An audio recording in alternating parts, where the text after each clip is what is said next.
And welcome to the Aaron Katzman Show. I'm your host, Aaron Katzman. We're here to speak to you about your life, your money, and your investments. And as always, we're coming to you from the spiritual and soon-to-be financial capital of the world, Jerusalem, Israel. If you've got any questions or comments, feel free to email me at Aaron, Aaron, at lighthouse with an L, lighthousecapital.co.il. That's Aaron at lighthousecapital.co.il. You can check me out on the web at www.aaronkatzman.com. That's www.aaronkatzman.com. Be sure to follow me on both LinkedIn and Twitter and stay up to breath stay current by subscribing to our YouTube channel. So I want to speak to you about why one should diversify their portfolio. Oftentimes people call me up and they say, oh, I've got an X amount of money. It could be a lot of money. And I mean, a lot of money, like 7 digits. It can be in the high hundreds of thousands. They say, you know what do I need you for? I'm just put all my money in the S&P 500, and that's that. Well, the fact of the matter is, it might be a good idea, but there's a good chance it's not such a great idea. Why is that? Well, because there are big benefits to diversifying one's portfolio. What is, first of all, diversification? Well, I'm going to read it off the net. Okay, so if I lose eye contact with you, I apologize. Diversification is the practice of spreading your investments around so that your exposure to any one type of asset is limited. This practice is designed to help reduce volatility of your portfolio over time. One of the keys to successful investing is learning how to balance your comfort level with the risk against your time horizon. Invest your retirement nest egg too conservatively at a young age, and you run the risk of growth rate of your investments won't keep pace with inflation.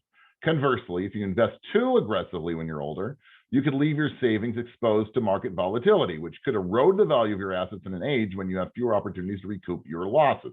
What's that mean in English? Okay, it means A, if you're too conservative when you're young, you're going to be leaving a lot of money on the table and you won't have the secure financial retirement that you sort of dream of.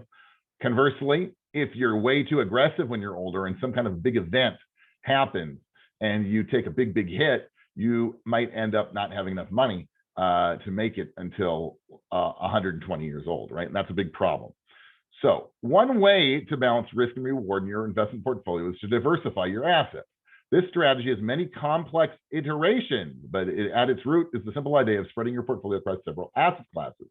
Diversification can help mitigate the risk and volatility in your portfolio, potentially reducing the number of severity of stomach churning ups and downs. Remember, diversification does not ensure a profit or guarantee against losses. So what it does is, let's say it evens out or it spreads out, or it, if investing is like this, right? It's like the kiddie roller coaster instead of, the Six Flags roller coaster.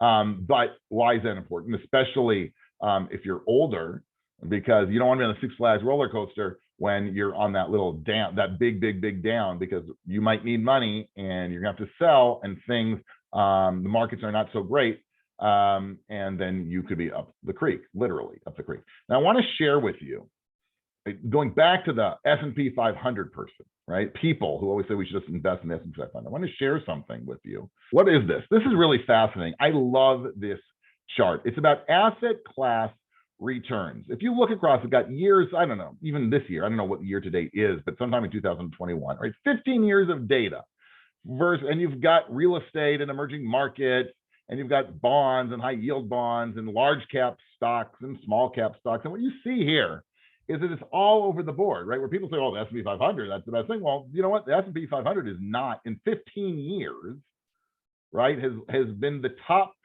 performer once in 2019. Okay, it's had a couple second places. Recently, it's had a couple of third places, right? But it's all over the place. In fact, if you add up sort of the top performers, what are you going to find? You see like REITs, right? They have the, sometimes they'll be the top performer every year. Real estate, occasionally you have small caps up there, right? So what do you see? That it's like a ladder, right? What's at the bottom sometimes goes to the middle and it goes to the top. What's at the top falls down. There's no asset which constantly is the best performing asset forever. It just doesn't work that way over time, right? I think emerging markets are a classic example. If you look all the way down, forget about cash for a second. Cash is a loser investment unless you need to have money put aside for something. But certainly for long-term investors, you don't want to have money in cash. If you look at the bottom the purple, right? Emerging markets has 2, 4, 5 last place finishers, right? Far outdoing everybody else. But they also have 3 first places and a couple 3 second places. So you see emerging markets are much more volatile, right?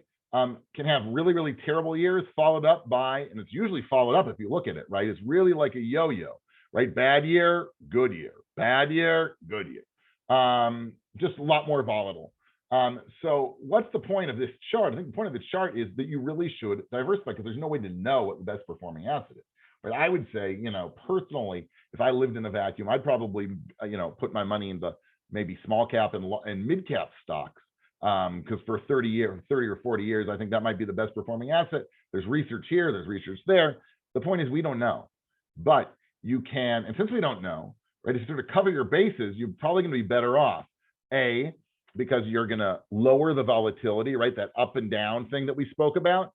And number 2, over time, you'll help minimize risk and to a certain extent, maximize reward, which is ultimately what you want to do. Obviously, past performance is no indication of future results. Had to get that in there.